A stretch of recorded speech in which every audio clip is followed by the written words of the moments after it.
Hello, ladies and gentlemen. Welcome to episode 469. Yes, of the DrunkNerds podcast. And as always, I'm Tyler. And joining me with the man, the myth, the legend himself, Sir Colonel Gables. What's up, buddy? Nice. Yes. Nice. I am freaking doing great right at this moment in time. Well, after the whole snow apocalypse stuff in my area and all of a sudden the whole freaking weather and everything else, hey, I'm still alive and kicking. But most importantly of all, though, this is that wonderful time of the year where we're going over our 2021 games of the year. Hey. Yep. Yeah, we are. Oh my God, dude. Yeah, I'm actually kind of interested in seeing your list too this time around Yeah, because it's gonna be a good one. I don't know about you, but this year there really wasn't like a concrete like out of the park winner for me because it literally felt like I played a whole bunch of games right that released in 2021, and yeah, there was some that were good and some of this, but it was sort of like a jumbled sort of thing. It's like okay, this is all like in either the middle of the pack or kind of like the higher echelon stuff to where there really wasn't like say a concrete one that would be number one. Yeah, no, yeah, that's kind of what I was saying. A couple, well, I guess a couple weeks for us, last week for you guys, because we did the 2 episodes in one night. But like, yeah, when I put this list together, I did like my first sure's, and I had 9 Yep. for sure's. And I'm like, fuck, this is gonna be hard. But it ended up coming a lot easier than I thought it would be once I started breaking everything down. Well, yeah. And I'll jump obviously when we get to more into detail and start naming names here. But like it became easy to separate than I thought. It was still tough, don't get me wrong, but the battles weren't. When I got to the individual battles, it became easier than I thought it would be. Um, Still, challenging and time, but it wasn't like There's been years where I've spent 6, 7, 8 hours just pining over my list. I'm like, making switches here and there, and then this year I was just like, I probably spent like a good last weekend. I sat down and I spent like a good hour or so uh, putting the list. Like really, probably putting the list together took me like 45 minutes to like get Right. 1 through 9 in order, and then it probably took me another 20 minutes like to figure out what number 10 is because I had like 9 other games.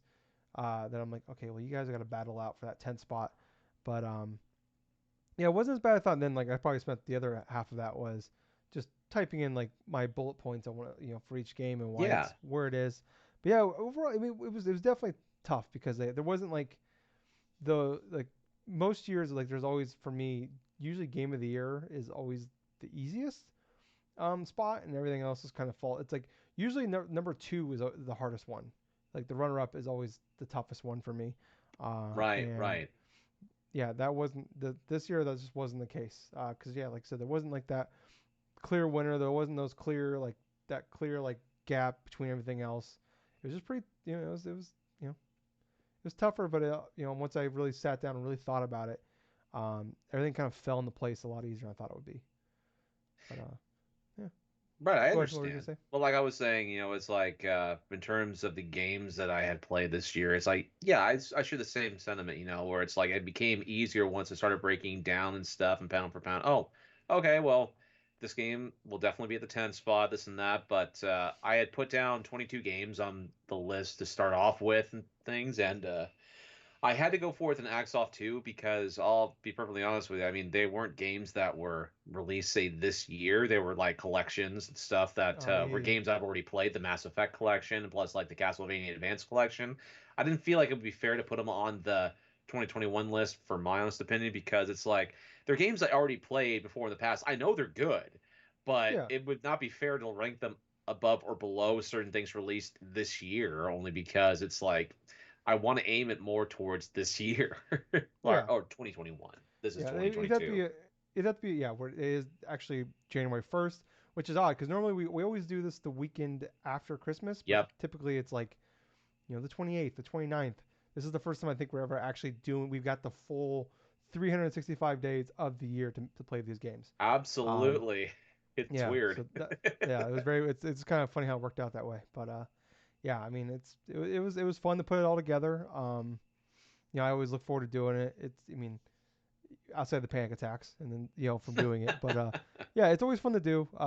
Real quick, I want to mention my setup is different right now. I was telling Gales for the podcast, like an hour before we hopped on, a breaker went out, and I went to go set it, and unfortunately, everything's fine except for the one outlet that my computer plugs into.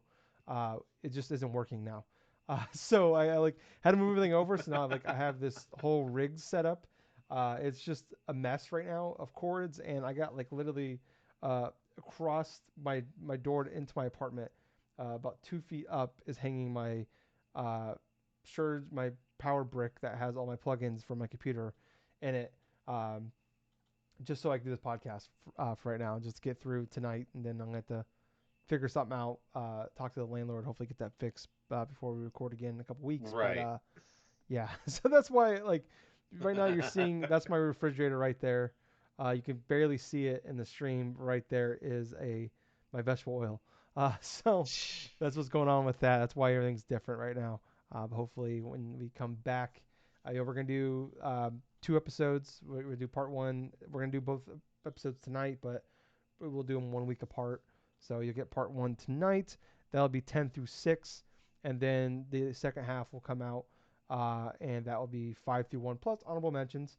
That'll be coming out next weekend. Then we'll be back in a couple weeks, the 14th, to with going back to our normal podcasts. So unless something crazy happens, we're gonna be taking, we'll be off next weekend. But who knows? It's like a direct drops or something like that. Then we'll do emergency pod or adjust if we have to. But normally that first chunk of the year, now a whole hell of a lot's going on. So Right. feels usually pretty safe for us to take off that week at least. But yeah, I guess before we jump into, give us, how was your Christmas, buddy? Well, Christmas was actually pretty good. It was pretty quiet. There wasn't really too much like craziness. It was kind of the same thing like with New Year's Eve, New Year's Day, and stuff like that as well. A lot of people on the roads, obviously, and then I fell asleep. Like I, this is the first time I've ever done this. I fell asleep before midnight, and so I Oh, I really? didn't actually watch the thing. I was so fucking exhausted from that day, but yeah, both Christmas and New Year's and stuff like that. Yeah, they were fairly relaxing. They were not heavily stressful and stuff. I mean, obviously got a bunch of candy, bunch of like other various things that like certain guys generally get almost every year, underwear, socks, and stuff like that. It's like, well, Condoms. I'm gonna buy stuff for you and blah blah blah that I think you'll need, even though it's like it's overfilling the sock drawer, all the It's other like I still shit. have the same things. I still haven't opened the things you got me last year, but Exactly. okay. That was literally me this year, where it's like, well, that person just doesn't really think through what they'll go through. It's like, I'm just gonna get you socks. Like, oh well, Yeah. whatever. Hey, you can never have enough. It's like PJs, socks, PJs, underwear. You never have enough. But So how was your it's holiday though? it's all right. I fell asleep on the couch like 9:30 last night. So I Oh woke up yeah, and it was like dude. 12. I woke up like 12:45. I'm like, huh. But it was funny. People at work were like, "You got any plans tonight?" I'm like, Hell "No, no. no, I don't want to do it. This is like my first normal weekend in like 6 or 7 weeks. Wow. I don't have anything going out to do. I don't have any things I have to do. I don't have to go anywhere. And plus, it's negative something degrees out right now, and like 6 inches of snow on the ground. I went to the store. I got groceries, and I am gonna watch Cobra Kai because season 4 just dropped, Yay. and that's my plan for the weekend. And then watch football. That's it. Dude, Um, fuck, so stoked for football tomorrow. oh man, I That's can't wait. I'm just so excited. God, only got 2 more weeks of the season. It's I depressing, but know, but oh well. uh, yeah. But other than that, Christmas was good. As you get older, you get things you need more, like things than things you want, which is fine because obviously, like honestly, like it's almost like it's nothing as exciting as like getting a GameCube in a for Christmas, but um, Yeah. uh, it was I got some good stuff though. I got some jeans which I need. Uh, I got a whole. My parents bought me a whole like new pot and pan set, which was amazing. I cannot tell you how happy I was to get that because I have like a pan. I threw all that shit away. I wish I would have kept it. I had like the pan that you like make macaroni in it and cheese in and shit. Uh-huh. Uh, but I didn't have a handle. But the handle's been gone for like a year. Oh, So I'm just oh, like that's I've just had this pan with no horrible. handle on. So it's been yeah. So you just do your Ah, best not pick to up drop it. macaroni. Ah. Yeah, yeah, and like I have like my skillet or whatever you want to call it is just I've like everything it's ruined. Uh, So it's like I've you been needing new realize, stuff man, for it's like months. it's deep scratches in the Teflon, dude. That thing is toxic. Yeah, no, yeah, yeah, no. I'm probably been poisoning myself slowly. On top of all the garbage I eat, that didn't help either. Oh, But yeah, I did get some fun stuff though. I got my parents bought me WarioWare Get It Together. oh, So for the hey, Switch, I that's got that. Yeah, awesome. I played a little bit of that. That's good. Um, but then I got a gift card for GameStop.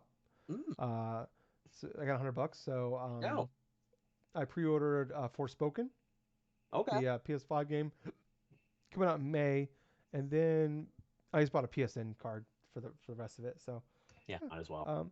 But I mean, nothing super crazy. I got some new boots for work, which are nice because I needed those because you have to wear black boots, and I have tan boots, so I couldn't wear them at work anymore. So yeah, just fun stuff like that. But other than that, nothing too crazy. Had some good food and all stuff like that. Always good time. But yeah, it's been nice. But it was very weird not recording with you last Saturday. Yes. I drank two Oktoberfest. Yeah. Uh, and sat there and worked on my game of the year list. Just so like to have some normalcy because it was very weird. But yeah. Anyways, let's jump into our game of the year list, Gables. So how it works is, Alrighty. like I already mentioned, we do 10 through 6, and then that's part one. Then part two is 5 through 1. We do not know each other's lists, No, um, don't. but which is always what's always my favorite part is of telling each other our list. And then the way it works is we don't have a discussion and make our own game of the year list. Yes. What we do is um, I write down all of our list. I have my little black book here. Um, no, it does not have any girls' phone numbers in it. It has 8 years worth, 9 years worth, and plus two, game of the generation, game of all time list. So 11 or 12 lists in here of on records of every list that we've ever made since doing this podcast, going back to uh, the 2013. So Wow. I thought it'd be kind of fun, Gables, that real fast. So bear with me, people. I actually went through here and I wrote down our game of the years and our overall game of the year for the podcast for each year since we've been doing this. Alrighty.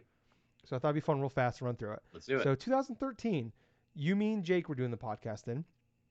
I had Last of Us, no surprise. You had Pokemon X and Y, and Jake had GTA 5. The overall winner was Pokemon X and Y because all three of us had that on our list. That year we only did the top 5 list though, Yes, so we did. who knows if it would have been different. 2014, I had South Park Stick of Truth. You had Mario Kart 8. Jake had Wolf Among Us. Oddly enough, the only person to ever have a Telltale game their game of the year was not me. That's surprising. Yeah, right. And then Outlast was the overall winner because it was in all three of our lists. It Yep. was my 2, and I think it was your 3. Yeah. And Jake was, I think it was like 8th or 9th. 2015, we had me with Metal Gear Solid 5. This year we had Justin as well. Yeah. So you had Mario Maker. Jake had Yu-Gi-Oh! Legacy of the Duelist. That's pretty awesome. And Justin had Splatoon. Our overall winner was Mario Maker because you, Jake, and Justin all had that on your list. That was a good game. Yeah, it was a very good game. I played it, but I didn't play it till the next year. That's why it was not on my Notice list. the pattern where just notice the pattern where it's like with me, mostly it's just Nintendo games, number one. So far, you are 3 for 3 on Nintendo games. Yes. 2016, we're breaking the streak though. So Justin had The Witness. You had Uncharted 4. Yep. I had Last Guardian, and overall was Uncharted 4, and that was on all three of our lists. Oh my god, I remember So- that because I was struggling between Uncharted 4 and Doom 2016. Doom, yeah. I think Uncharted 4 was my number 2, and Doom was my number 3, and you had Doom as number 2. Mm. And then Justin, I think, had Doom as number 2 as well, or 3. 2017, very interesting. We're back on the streak of Nintendo games for you, Gables. We had Mario Odyssey. Yep. Justin had Breath of the Wild. Then I had Horizon Zero Dawn. We're starting to see a pattern here with me on PlayStation games. And Mario Odyssey was our overall winner that year. So I could look at this real fast. So I've had Last of Us, Uncharted, or Last Guardian, and then Horizon. So 3 out of the 4 years I had PlayStation games. But out of 5 years, we've had 1, 2, 3 years have been Nintendo games. So Mario Odyssey was 2017 DrunkNerds game of the year.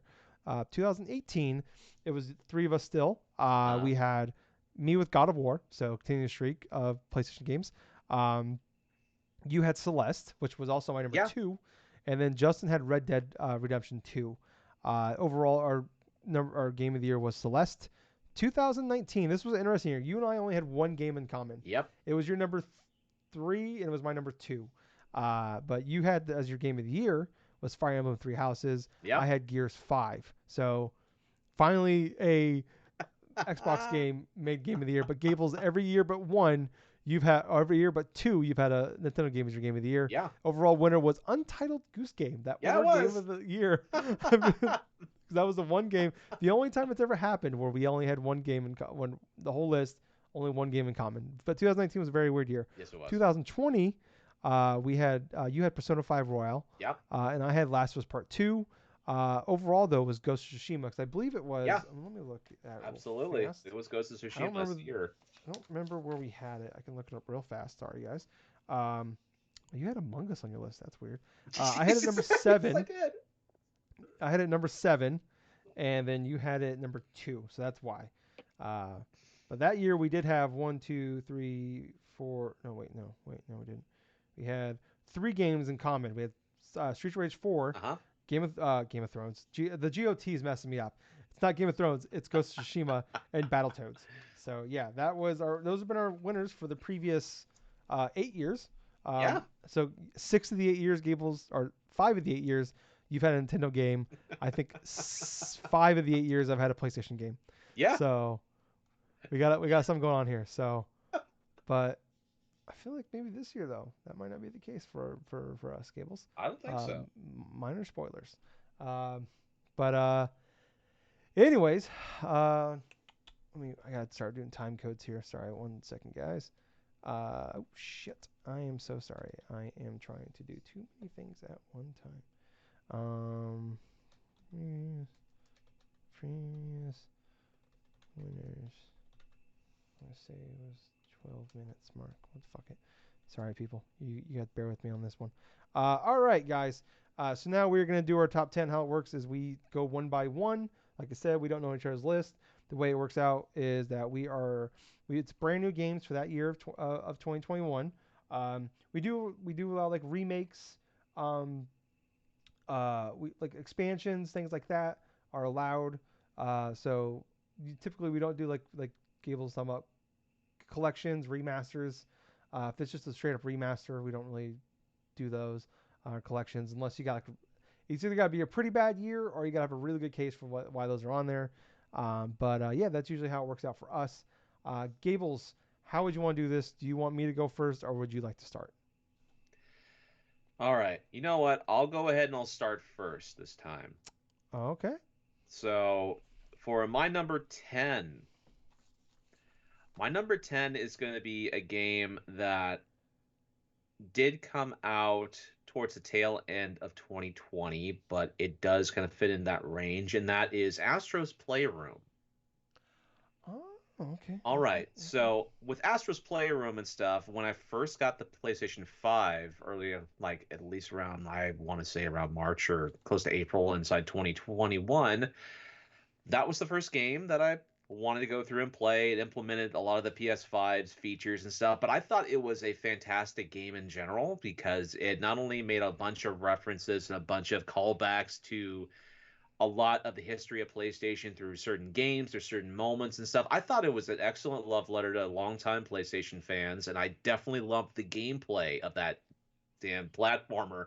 And that was one of the things that kept me going. It was one of those great 3D platformers. It felt very nostalgic in a way, but at the same time, it had me wanting to go through and get every single collectible, every single thing. And I'm glad to say that that's one of the reasons why I got one of like, I kid you not, like 6 or 7 platinum trophies this year.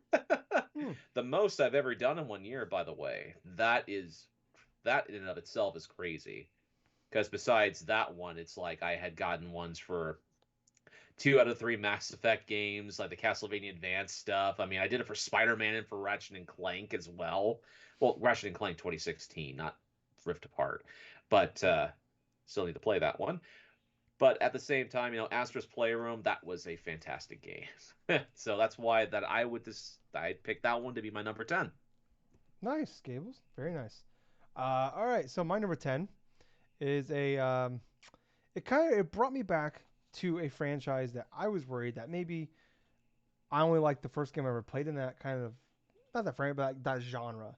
Right. And I'm talking about Supermassive Games House of Ashes. Um, Really? Okay. yes, so I played it just a couple months ago. We've had this is the third one in their anthology series. There was Man of Medan and something Hope, Last Hope maybe, I can't remember what it's called, from last year. And I thought like Man of Medan was not very good. It's like a 6 out of 10, not bad, not terrible, but it was okay. But obviously Until Dawn was a masterpiece. It was my number 2 game of the year in 2014. I want to say 2015 maybe. Um, 2014. I just remember that now. But I thought that game was fantastic. 2015. 2015. Sorry. Uh, but that game was fantastic. It was awesome. It was the first game. Like, we've had like other games close to that. Like we've had Telltale games like that, but we haven't seen like that was the first time we've seen something like that. And it was awesome. Came out of nowhere. It was fantastic. It was a horror, like just a fun, campy horror game that just kind of felt like an 80s horror game in video game form. And it was fantastic. And then they broke off. It's like the one thing I think like I wish PlayStation could have bought Supermassive Games, but then we had Man of Medan, and it was like I said, it was okay. Last Hope was pretty good. It was better, but it wasn't as great. House of Ashes really, like I said, re-energized me because there's that stretch there. I'm like, well, maybe I'm just kind of over that genre. Maybe there was like an Outlast situation where Yeah. Outlast, which was our game of the year for 2014. Yes. Um, we all loved it. And that was the first. I mean, I know it wasn't the first game of that type. It was the first one for me. I played that type, and I love that game. Really? Yes. But everyone since like there's been a million of them, since then. But like I have tried and played so many others, and they just didn't connect with me, and I didn't really care for them. And I was just like, I just kind of realized I just like that as much as I did. Even though it's a very good game. I'm not saying the original Outlast is very good, but I loved it so much because it was the first game I've ever played of that type. Okay. Not so much. I don't love that genre. I love that game because it's my first time with it. I don't want more of it. Um, Maybe I do, but I just haven't, nothing's hit that mark since then.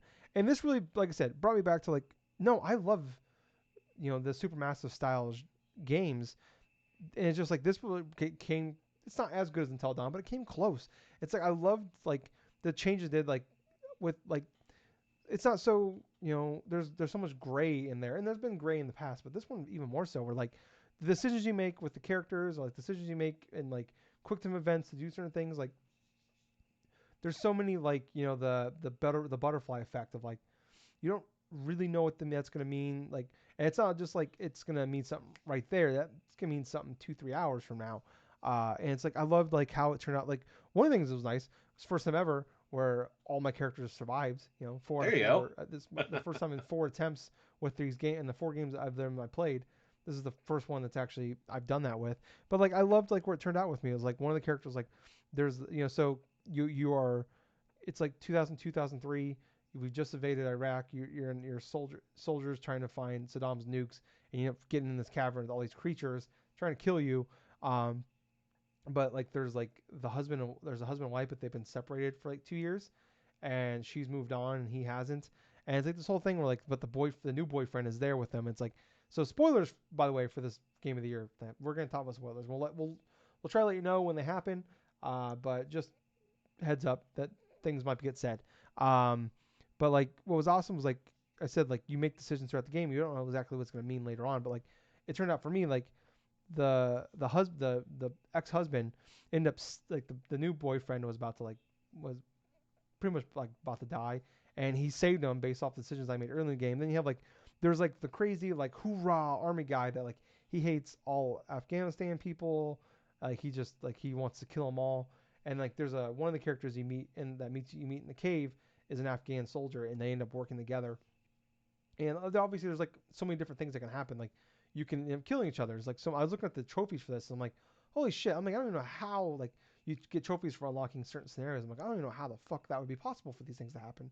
And I was looking up like other like scenarios like that can happen and like on YouTube, and it's like mine ended up saving like they ended up becoming like best friends and all that. Like I loved all Okay. that. Like I said, like all these choices felt very gray. And it's like I don't know what I want to do here. It's not so always like oh I'm gonna pick the Paragon one. Or I'm gonna pick the bad guy one. It's like and like the creatures and like learning the backstory of like how they got there and how long they've been there and like what these actually things are and like finding the notes that like explain so much of the backstory. Because normally I pick them up, I don't read them.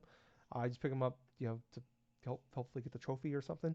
And I actually like read all these, and I was like actually interested in this backstory and these characters. And it's like, like I said, it brought me hope that maybe the next game in line is going to be incredible, and that maybe they got the ship corrected on these type of games. They know what they need to do to keep them getting better and better, or at least on par in future years, because they're doing one a year. And yeah, I'm just hopeful that this is just the beginning of something beautiful, Gables. But that's my number Mm. 10, House of Ashes. What's your number 9, Gables? Number 9 is a game that I had played a bunch on Game Pass. Didn't finish it, but I did play through most of it, and I thought it was so impactful that it deserved to be in the top 10 list, and that was Cyber Shadow.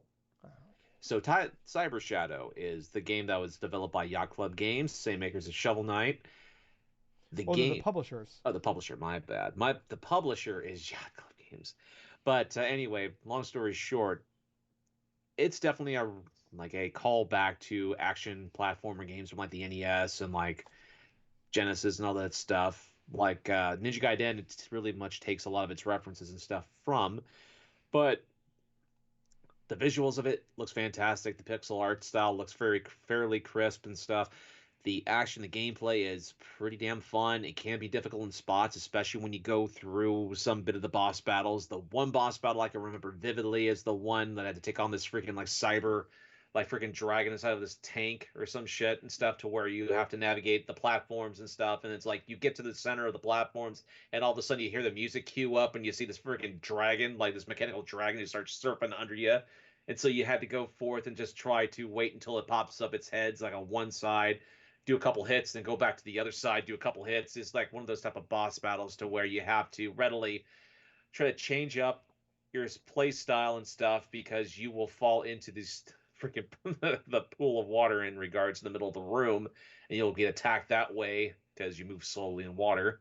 But in terms of that game, it had some elements of like say RPG sort of like ish type of stuff, to where you get to learn specific moves throughout the game. The different type of power ups from either clinging onto walls or doing specific type of like attacks or something, or do like a basic double jump or something like that. Every chapter represented like a endpoint to where you would learn either a different move, you get a call back or something to like the various story that you were going through, because the whole concept of the story is you were a cybernetic ninja or something like that was created like years ago. It's like a post-apocalyptic world, and so you have to try to find try to find your master in this regard, in like the various like states of the world in ruin and stuff. And so there were other types of ninja and everything that were before you, but obviously having killed her and like missing in action or whatever the hell. And so you have to try to track back a lot of the various backstory of that, while on top of trying to battle some of the inner turmoil stuff within yourself, because you are only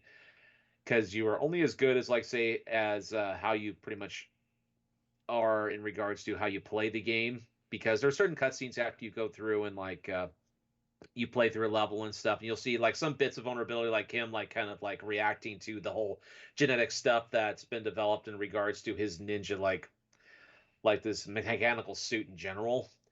And every type of power ups you get inside of like either a daydream sequence or something, where you get to face off against other types of different enemies. And just basically what ends up happening is at certain points you can meditate, right, and it gets you to this dream state, and then you have to do all this various other stuff, and that's kind of funny how I can just call back from like a game I played like last February or last March in that regards. But at the same time, it had tight gameplay, it had excellent music. I mean, hell, being published by like Yacht Club Games and stuff, this is a good kind of quality that you would come to expect from one of the games they would publish. But yes, because of a game like Cyber Shadow and how fun it was, how like skillfully difficult it was to certain portions, it motivated me to want to go back to a previous game that I had always wanted to try to play through initially and wanted to beat without any type of save states, without any type of things, to see how much to do straight up, and that was Ninja Gaiden. Ninja Gaiden for the NES, mind you, to where it's one of those games from back in the day to where all you had to do was just try to play this game over and over again. It's like you had like maybe a certain amount of lives. You had to go through the entirety of the game and stuff, and you had to get better at it. You had to get good at it per se by playing the game over and over again and dying over and over again. So by playing Cyber Shadow, it was that much impactful because I was able to go back to a retro game, apply a lot of the same concepts, and I was able to beat that game all the way through, without any type of save states, without any type of like bullshit in that regards. And it was hilarious when I did it because literally I came like two or three separate like runs to where I got to the last boss, I got to like the second stage and then died, and I had to start all over again from like a specific spot.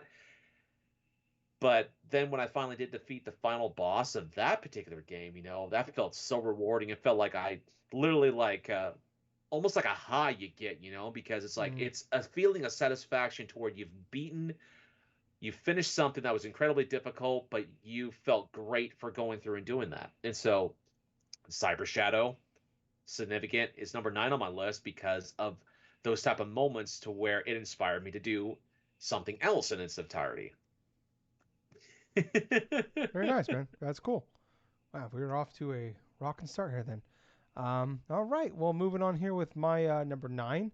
It is a PlayStation exclusive, made by an Xbox studio, Hey, Deathloop.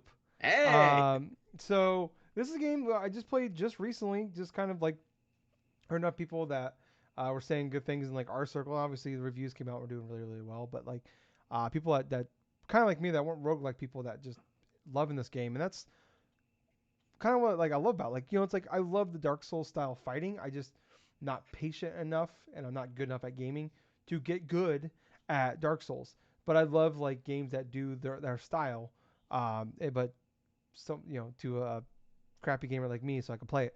And this I loved it because it's like more of a roguelite where yeah there are rogue elements to it, but they take a lot of that frustration out and a lot of that replaying areas over and over again. Yeah, you're doing that a lot, but there's enough variance, and every run or every time of day that you did, like you were always learning things to make things quicker or faster for you. Um, I never felt wasted. I didn't feel like even like if I died, I always came out with something out of it. And there wasn't like something like Hades. I love Hades because I love that combat. I love their games. I'm blanking on the name of the studio, but like Bastion and all that. I love every Super game they Giant made before. Games. Supergiant Games, thank you. I love every game they made out previously. Um, but yeah, like the problem with Hades, where I finally hit that wall, was like I love the game. I just got so frustrated where it's like I finally get past this intense boss, but then I die, a couple areas later, a couple sections later, the boss later. Well, now I got to do that fucking boss over and over again, and it's like, finally, yeah, you get better and better over time to finally beat them, but it's like, fuck, I just beat them. It took me a dozen tries to get there Mm-hmm. just to fight, like, put that 20, 30 minutes to get there to beat them. Now I got to sit there and do it over and over again until I finally get. But then yeah, eventually get good enough to get past them. But then it's like, well, now I'm stuck at this guy. So it's just doing that run, doing it over and over again, spending hours and hours, just trying to like slowly progressing, doing the same thing over and over again. Um, just not something I'm a fan of. Like it's just it's not for me. I'm not trying to. I don't think it's bad. It's just not for me. Um, I don't have the patience and all that to do that kind of stuff. And this kind of it broke that down where you're not trying to like get past these intense fights or battles. Like there's always like there's a main line you can do through it. Yeah, you got to replay areas, but there's like I said, there's 4 different areas, but there's 4 times a day, and each time a day that area is different. So there's really 16 different types of areas. Like I said, every like this one area every time is different. I love that. And like you're going through these sections over and over again, like, and you're learning the patterns for like, okay, that first time you did this, you might have taken you 40, 50 minutes to kill all of 8 people in one run.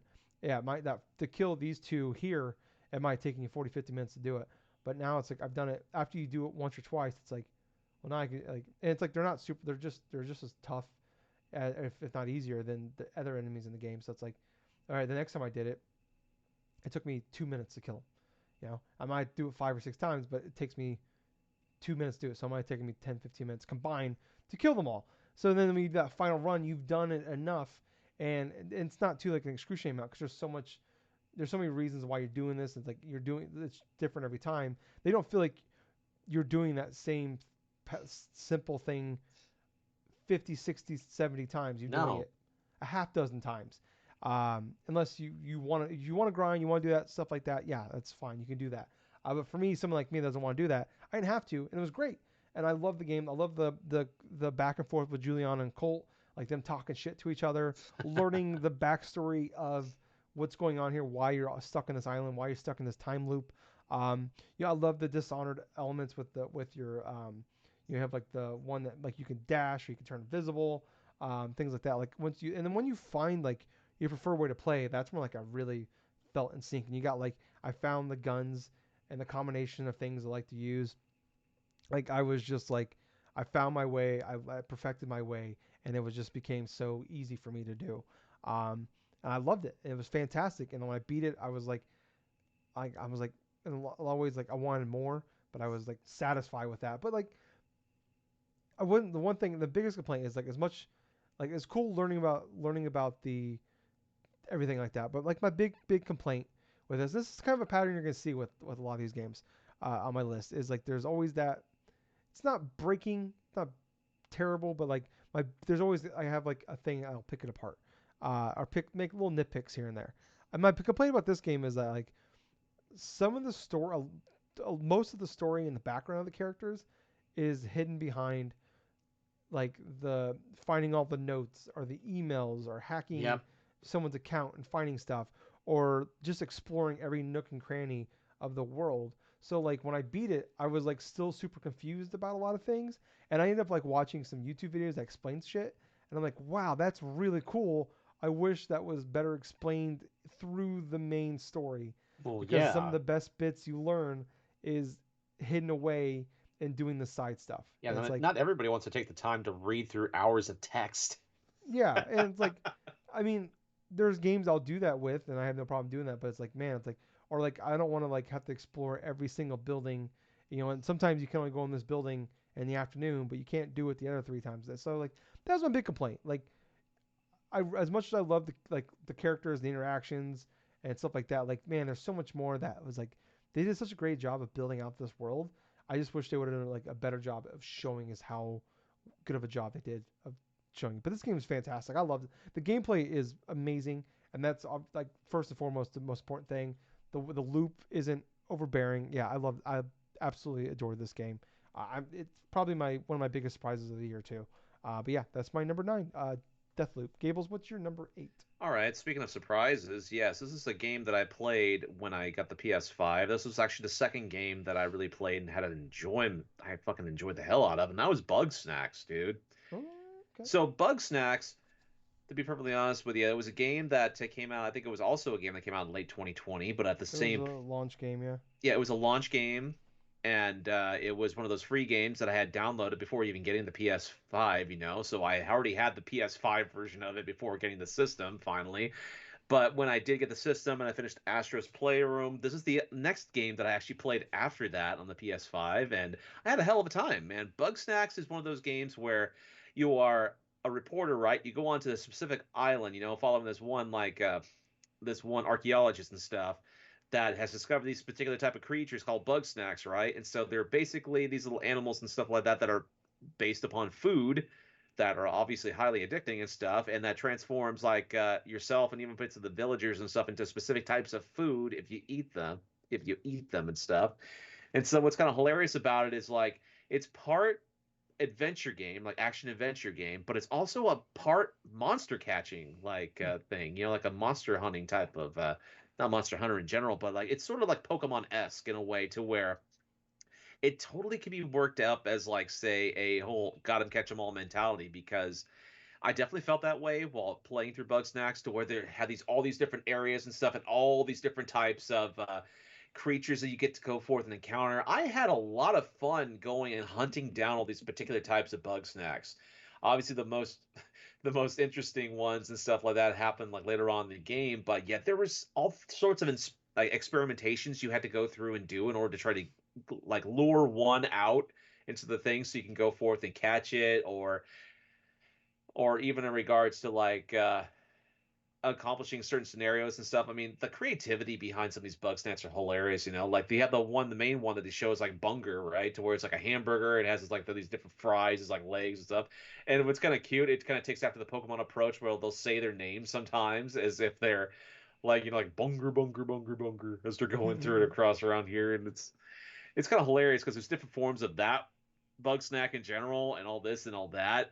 And what's kind of hilarious and stuff is like I collected all of those damn bug snacks, but I had to collect some of the other ones like post game. Like I beat the game and I went back and I went through and I got like the last remaining ones because some of them can be a little bit more difficult, especially the last few I had to go after. I know that there were other things that are based after certain foods. I said like hamburgers, like tacos, pizza. There was literally a fucking moth I think that was flying in the sky that looked like a freaking pizza. That was pretty hilarious. But no, what was very surprising about this Bug Snacks game is one, it did run pretty well. I mean, the look of it was pretty fantastic. Everything else was going great, but it actually had kind of a pseudo dark story, a dark theme to it. Hmm. Like there was like a hidden secret in regards to the island and this and that. I mean, you obviously get like hints of that during the whole game trailer when it was first revealed in regards to what else you can possibly do, but yet it evolves into like this certain type of dark story to where like these bug snacks and everything else, I'm not going to really go in depth in terms of spoiler territory, but in regards to that, all these like bug snacks, all the catching and eating of them, and like all these specific types of things you get to learn about the different like characters of this island and this and that. Like you'll have like this one dude that really wants to save all these little bug snacks and stuff, and have like little farms and this and that. Well, you have another one that's trying to farm like he has a specific farm and stuff, right, where he plants bug snacks and they all grow and shit in the ground and this and that. But then you'll have like these quirky little missions, like the dude that saves all the bug snacks and stuff. He does sleepwalking things, right?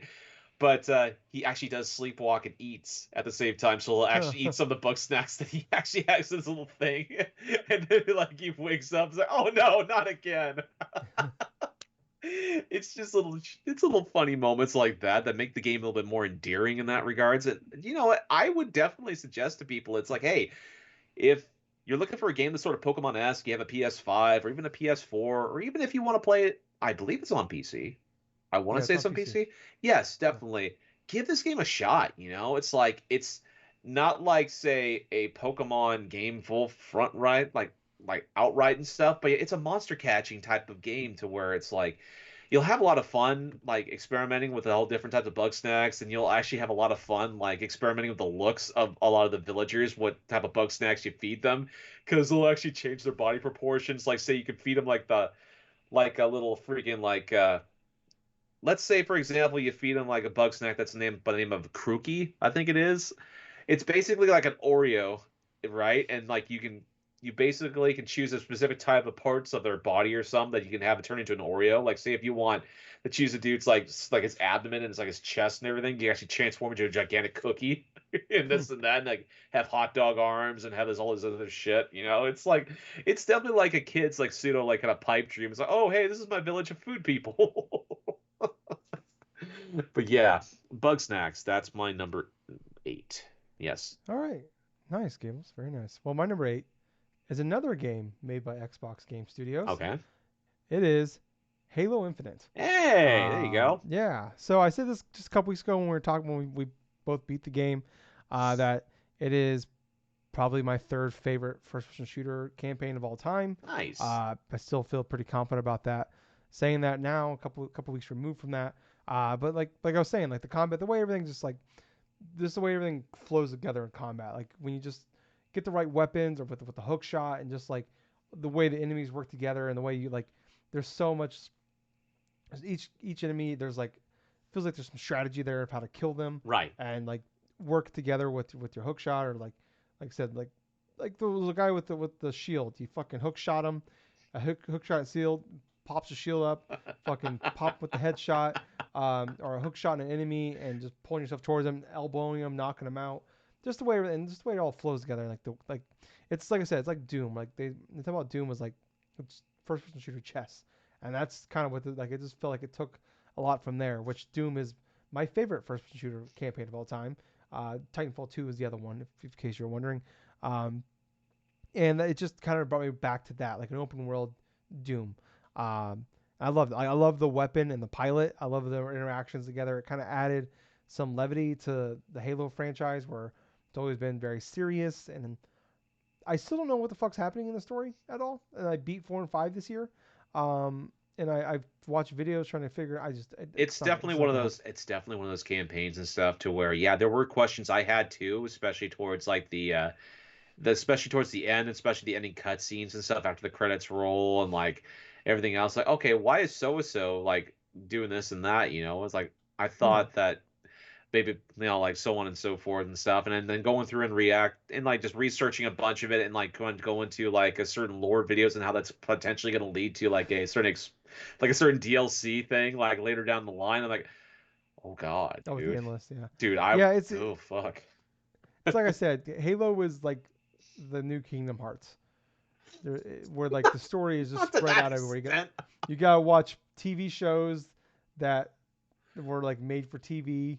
You gotta read the books. You gotta play Halo Wars 2. dude. It's Gables. I'm Kingdom Hearts. Halo is the new Kingdom Hearts. That's it. I'm saying it. I said it. It's done. Put it. It's done. Adjourned. I said that. Can't change my mind. I'm gonna put that meme up where it says something changed my mind. It's gonna say Halo is the new Kingdom Hearts. Change my mind. It's gonna be in my head with that on there. But anyways, yeah, like I love the weapon. I love she was so like, you know, happy and exciting. Like she didn't know the world. You know, um, just like it's like you see those people are just always happy all the time. It's like fuck you, God, fuck you. And that's the way I feel about the weapon. I love you.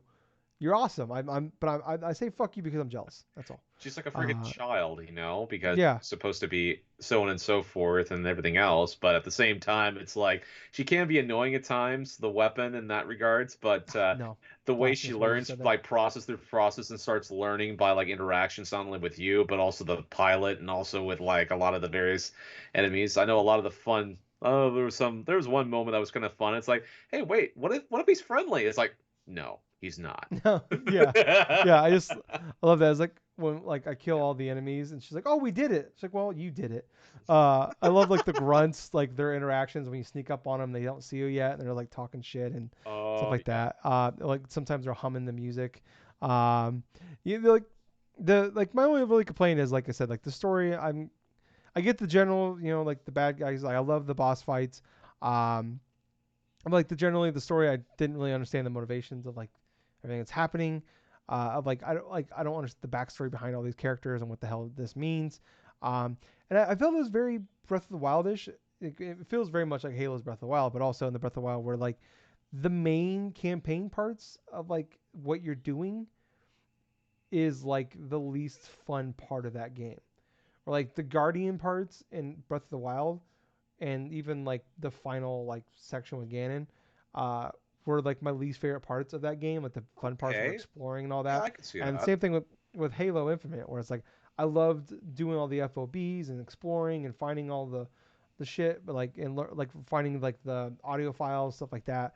And it's like once you were actually like doing the main missions and you're just like in that same kind of general area and over again and had to find the fucking um, power brick, whatever, to like open up the next door. Like yeah, that 50th time you've done that, that was kind of sucked. Yeah. And then just like when you get to that point of no return thing, when they don't tell you that you're at the point of no return, and it's like halfway through the game, like oh no, you're just poop socking the rest of this game. Like you're on this train, you're not getting off, and it's Yep. like and there was no warning of that. That's my only like real complaint. But I like that's so like I said, like when I was thinking about this, like this kind of list was made where I'm like, what am I? At a certain point, like you have all these great games, you got to find gripes to put them in place, Right. typically, and that's kind of why this fell number 8. But yeah, I loved this game. I can't believe I'm saying that about a Halo game that I loved Halo, and it was this good, and I can't wait for more Halo. Yeah. Like it's awesome. So that is my number 8, Gables. Halo Infinite. What's your You all right there, Lou? He's being weird. Mm. All right, sorry. Um,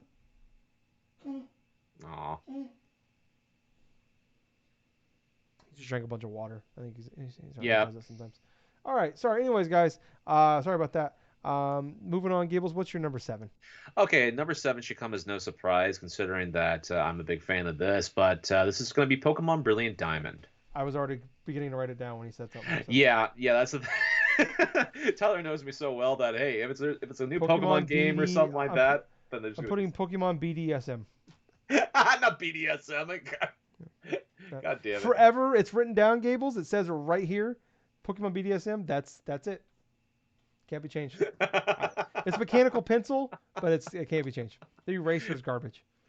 All right, the reason why I put Pokemon Brilliant Diamond on this list as opposed to like the other type of games that I was possibly trying to do, like say Mass Effect Collection or even like Castlevania Advance Collection, is there's a difference between these two. For one, for the two collections, they are definitely ports of games that were subsequently re-released, but these were games I had already played before, and they were mostly the same as what they were for their original releases, barring a few changes here and there, some like bestiary things added here or there, or even in the case of Mass Effect, Bestiary games and Pokemon BDSM game, huh?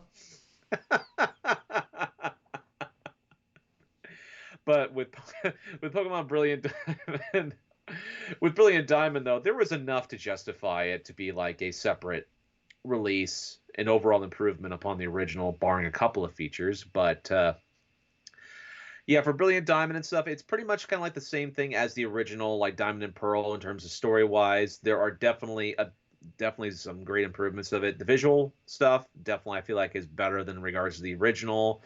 The gameplay stuff, there were definitely some features that were improved upon, especially the underground. The underground mining stuff, where you can actually go into different areas. I mean, just collecting specific statues or like just various statues, collecting all the various like stones, and then also encountering like rare Pokemon in regards to different types of grottos that you would come across. There are specific areas to where you would on the map and stuff, you have a lot of these question marks, right, on like specific spots. But if you go to them, sometimes it'll lead you to a specific type of place in the underground. Like, say, there's an Underwater Spring, you can encounter a certain type of Pokemon inside that panel in and of itself. But if you leave the room and re-enter it, you'll come across certain other Pokemon, maybe even a rarer Pokemon than that. And so that type of aspect of it, I felt like was better and like implemented than the original release. Because with Diamond in Pearl's original release, you had just the mining stuff only. You had a couple of different things you could do, like multiplayer wise with friends, but it didn't have any of that possibility to get like rare Pokemon or even potentially getting shiny Pokemon and stuff like that for that underground portion. But overall, it's like the gameplay in of itself remained the same as the original. It was definitely close, reminiscent to that, but I did like a lot of the improvements in regards to not only just the move sets, because it's like a Gen 8, Gen 9 like version of Gen 4. So there are definitely some differences here and there in that regards, but I did like my time playing Brilliant Diamond. I mean, granted, I've hardly played anything in the after game and stuff, but it's quintessentially similar to where you get to do this battle sort of tower or some shit, to where you get to battle a specific number of trainers and then eventually get to like the battle master in that regards, this battle tycoon.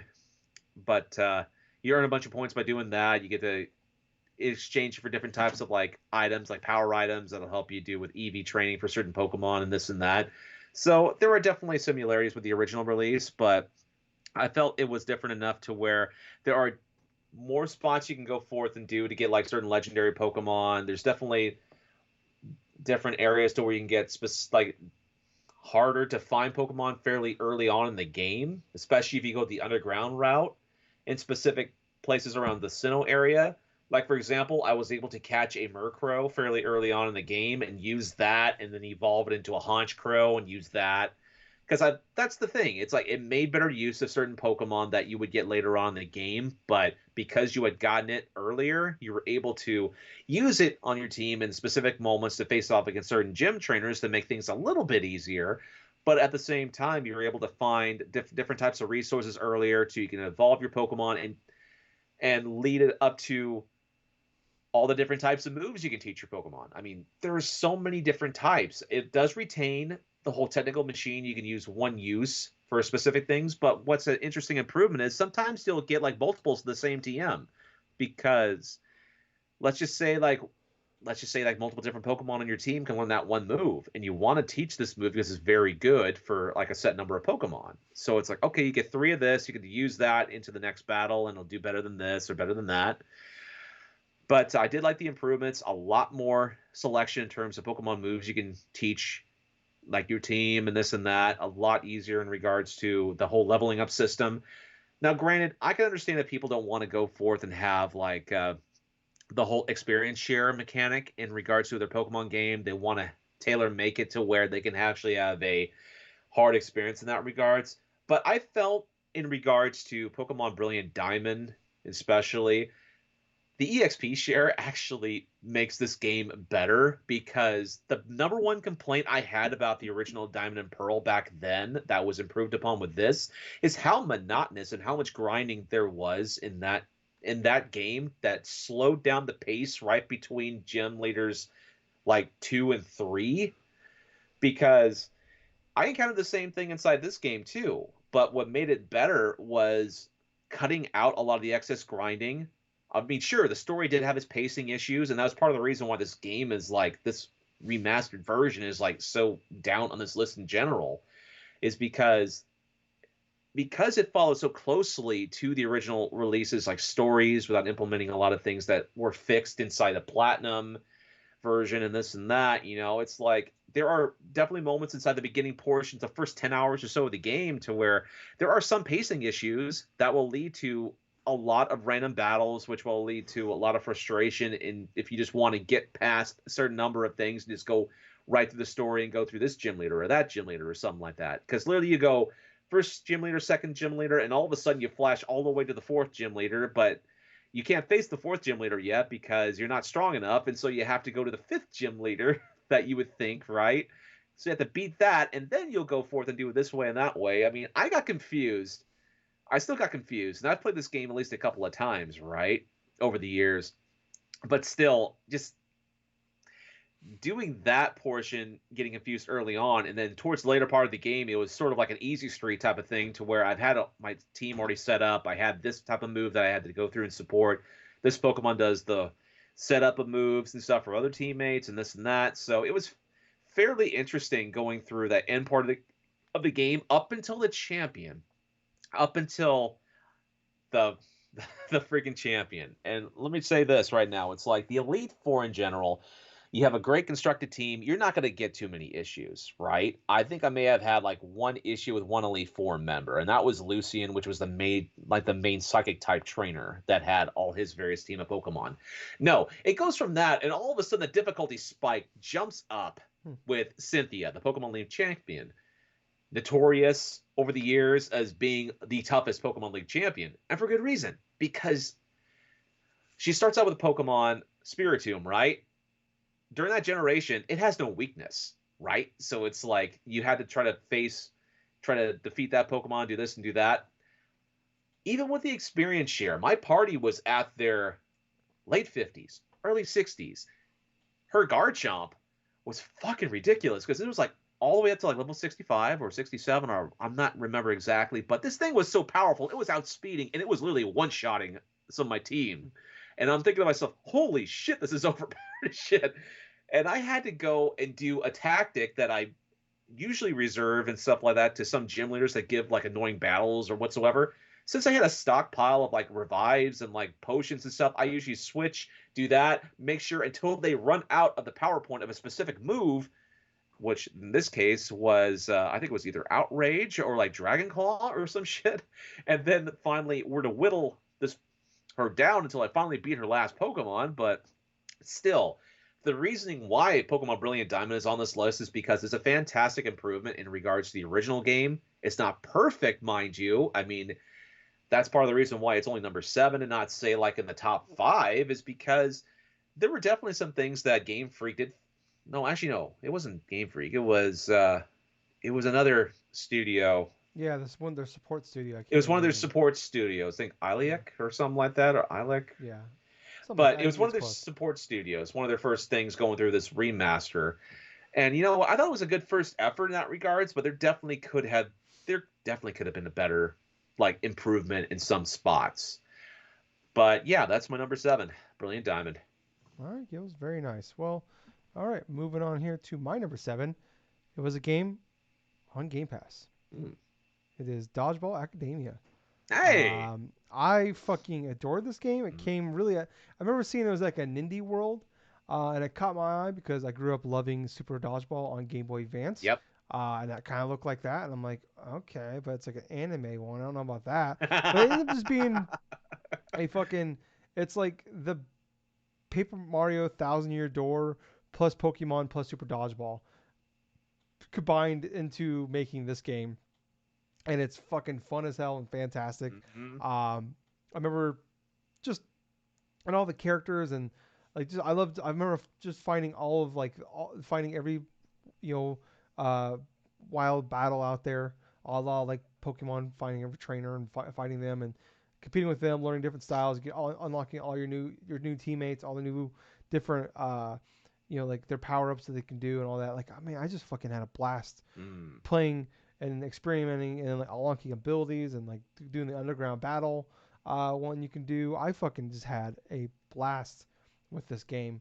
I loved it. I mean, I knocked it out in like 2 or 3 sittings. Yeah. I just could not get enough of it. The biggest, the thing that like kind of hurt me on this game was I felt like it dragged on maybe an hour or two long, uh, I an can hour see or that. two too long.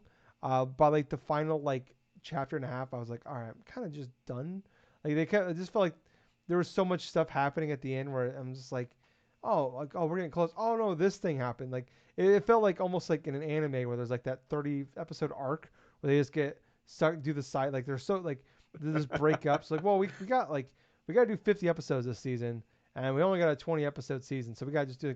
All right, cool. They're gonna get Yu-Gi-Oh. We're gonna suck them into a digital world for half a season, for no reason. They're called a filler arc. Yes, filler arc. That's exactly what some of this felt like, especially some of the in-game stuff, Well, let's look at it where it this just way. At least it wasn't like a Naruto theme kind of filler arc where it's just 3 seasons straight of filler arc. Gables. You could have just said at least it's not Naruto, and I would agree with you. So I'm just spitting fire today. Calling Uh, Halo, Kingdom Hearts, and now this. oh. But yeah, my biggest point was like I said, like that final couple hours, I was kind of ready for it to be over, but also like, this is my fault, where I broke the game for myself when I did the underground thing. You told me the trick to like grind really fast to get money, Yep. and then you just earned like a shit ton of money and experience points.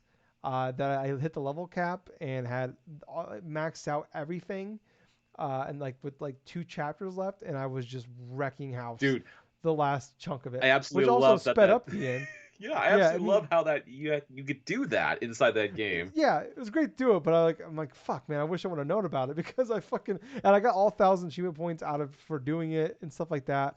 And that's the only reason I really did it because I was so close to getting the full 1,000. Um, yeah, I had a blast this game. This game's fun. It's just lighthearted and fun and witty. I love the interactions with the characters. That like I said, every single one of these has that flaw for me. That was that flaw. But I mean, it's still like it's like I said, all these flaws for me are very like I said. You gotta nitpick when you get down to the nitty gritty here, and that was it. But this game is fucking awesome. Came out of nowhere. Once again, I feel like a lot of these games on my list just if you would have like told me that these were on my top 10 list, first off, I wouldn't have heard of most of these, and I wouldn't have believed you on pretty much 6 or 7 of these. So yeah, this Uh, game was fantastic. That's my number 7. Dodgeball Academia, still on Game Pass, by the way. Best deal in gaming. Had to get it in there. All right, Gables. Moving on to our number 6. Gables, what is it? Metroid Dread.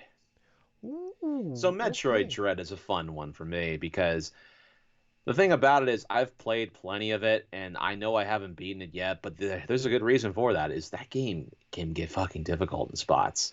Yeah, I've heard about And let that. me tell you what, man, it's like it is a fucking excellent challenge. It definitely is one of those type of moments to where it's definitely the great successor to Metroid Fusion in certain aspects of it, to where it is quintessentially like, you know what, there are portions that are going to be there are going to be hard portions of this game, and there's definitely going to be like a lot of interesting like boss battles you get to do because of that. And that's part of the reason why it's on number 6 on my list. I mean, I've played enough of it to know that what I'm getting with it. You know, it's like exploring different type of terrains.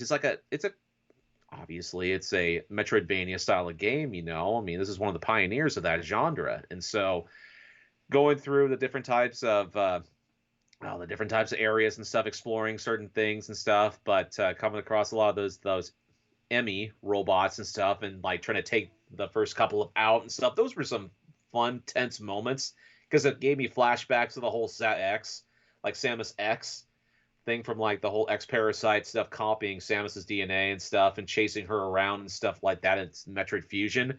It's sort of similar to that in this game, to where you have these 5 or 6 distinguished like Emu robots that are from the Federation Force and all this other shit, and like that are going through and chasing you throughout certain areas until you find a way to get that specific upgrade to charge that beam to a certain extent to destroy these damn creatures and stuff. So you can actually go forth and collect the certain power ups here and there and this and that. So for this game, it has excellent gameplay. It's fucking tight.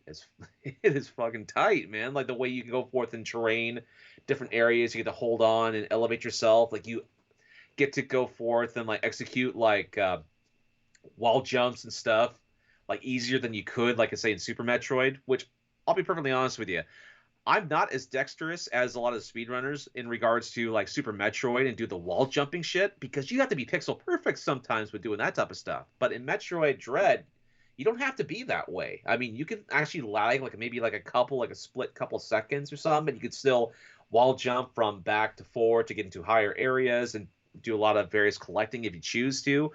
But I thought that the world of itself was fairly fun. I thought that going across like this particular area, just try to investigate why this distress signal was sent out, and then that whole tying into the whole Chozo type of like the main like antagonist in that regards, tying into like say Samus Returns and like the backstory, tying in all of that stuff.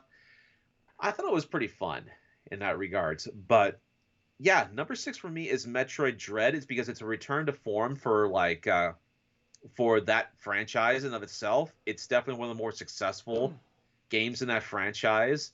And since the last mainline Metroid game came out all the way back like around 2003, I think it was 2002, 2003, 2000, Metroid Fusion. yeah, yeah, you're right. And considering that this game was canceled at one point and brought back and Twice. stuff like twice, Yeah. and it was reworked in a way to where it finally was able to release inside of a generation to where those type of games flourish and are so routine now, to where it definitely doesn't feel like a generic game. No, no, honestly, no, not in the least though. It definitely feels like one of the middle of the pack, sort of like almost like a higher echelon in terms of Metroidvania style games.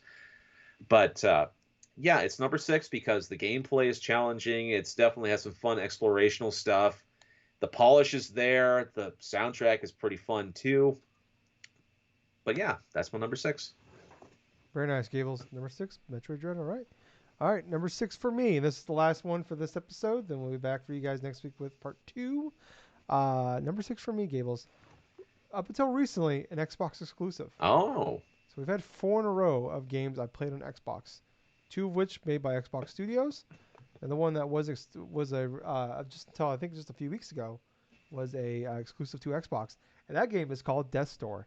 Ooh. Another, like I don't know why I say I always want to start. I love this game. Of course I do. It's my fucking top 10. But I don't know why I say that. I always start with that. But yeah, this game is fantastic. It's awesome. Once again, it's on my top 10. I don't know why I say that. But um, it challenged me like no other game has this year, and like but in like the positive way of like I just want to keep going. There's no real effect to dying or losing. It's kind of like I said at the top with like Deathloop, where I love Souls like games. I just don't like, I'm not skilled enough or patient enough to get good at Souls. But I love when games do that kind of Souls light. And this was not one of that. It's kind of like Hyper Light Drifter, where I love Hyper Light Drifter for the same reasons back. They also kind of like Link to the Past esque with that style, with the fast paced fighting, with the dashing, with the awesome dash and sword combat with some shooting in there. And that was kind of like what this was, but we were with a crow. And you go in Death's Door and you take people to the other side basically. But I just love, like every fight was like meant like wasn't like you few enemies pop on the screen, like but they weren't. It wasn't always easy. You always had to be smart and dodge and roll and be fast. You would pay attention. It'd be like and just learning the strategy and beat these guys, work together. And it's like it just got that like just one more try in me, where like just 5 more tries, Tyler, 12 tries later, like 6 more tries, Tyler, 13 tries later, fucking finally got it. Or like I just kept but like you just kept getting better, progressing slowly, and like the punishment of death was very minuscule. You weren't losing, you didn't lose your souls, you didn't lose whatever, I can't remember what they were called, but like basically the souls of that game. You didn't lose that. There was no punishment for dying. Uh, but like in just exploring the world and like finding secrets and all that, like I just had a blast with that. And like I said, like just man, that combat is just so good, so well made, so fluid, and just the boss fights. Oh my, the boss fights are incredible. The way they build up to them. Each world, each area is unique that you find it. You go around in, and like learning about like uh, these bosses like as you're exploring and finding out the past and like why they're like refusing to go. Um, and just oh my, just incredible. The art style, the music, oh chef's kiss, fan fucking tastic. It's on my rotation of game soundtracks I listen to. Um, yeah, just incredible. Like and like I even like love like the characters in the game, like interacting with characters, like the other crows in the game are like interacting. Like you meet like Pothead, his because one of like the witch in the game turned his head into a pot, so now he's called Pothead.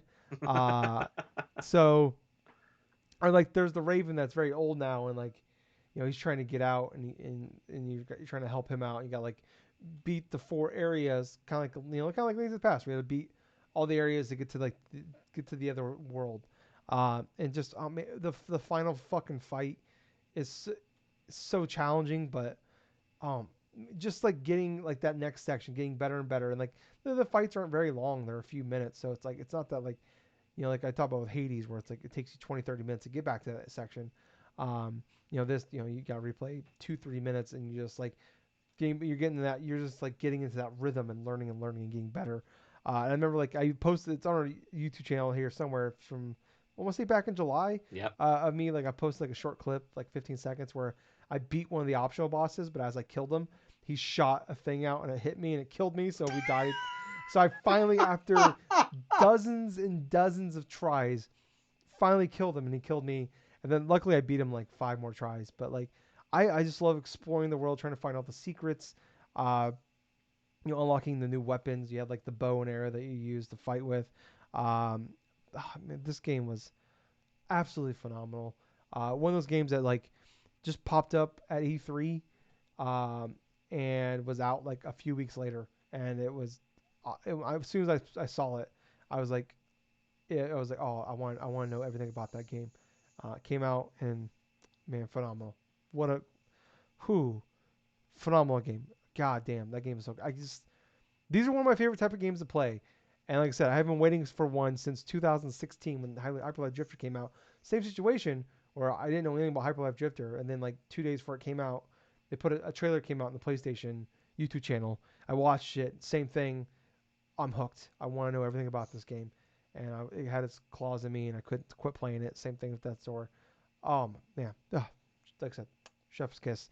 Uh, like the reason it's number 6 though is like there's one area I did not like, and it's like it's the same area that a lot of people are frustrated with. There's the ice area where you're on ice, so you're like sliding a lot, and you gotta do like a lot of like like quick like shoot arrows to unlock the next section. You gotta do it like super fast, um, and it's very trying. I got stuck there for a good long time. I got stuck there longer than any boss fight for sure. And that was like the one section where I heard a lot of people fell off at. It's fairly close to the end. Um, and a lot of people got frustrated with it, and that was the same way when I got there. I'm like, oh, I get it. Yeah, this is very frustrating. But other than that, this game is damn near perfect. So yeah, my number 6, Gables, Death's Door. Mm. So that's it for. We'll do a real fast recap for everybody here. So for everybody, so far we have done 10 through 6. Gables number so far number 10, Astro's Playroom number 9, Cyber Shadows number 8, Bug Snacks number 7, Pokemon BDSM number 6, Metroid Dread. God damn it. My number 10, House of Ashes number 9, Deathloop number 8, Halo Infinite number 7, Dodgeball Academia, and number 6, Death's Door. So that's so far our list for top 10 games of 2021. We'll be back with part 2 for you guys next week. We're gonna record that here as soon as we get done with this one. Mm. But if you like all this and you want to hear more about us, we are on everything: iTunes, Spotify, Facebook, Twitter, Twitch, YouTube. Like, follow, subscribe, please. Click the bells. Shares the big thing they can do to help us out. Leave comments. Tell us what you think of the show. We really appreciate it. We're just two guys that we do this for fun. We've been doing this for 8.5 years now. We love doing it. We this is just a fun side thing we do. We don't make really any money out of this. Um, we forever up until like 6 months ago we paid to do this every month. Now we don't have to, which is great, but we don't, whatever. Anyways, we're just two part-time guys. We just two guys. We work full time and we do this for fun. Yep. It's awesome. This year, or in 2021, we released 67 podcasts. Nearly 120 hours with the podcast for you guys, that we did just for fun because we love talking about games. We love playing games. So yeah, if you want to hear more from us, please, like I said, go to those places like share, follow, subscribe, whatever you do, click the bells. But Gables, I was Tyler. And I have been Colonel Gables. So until next time, listeners, have a fun time. Happy New Year. And most importantly of all that, thank you for listening to another fun-filled episode of the Drunk Nerds podcast. Bye, guys. See ya.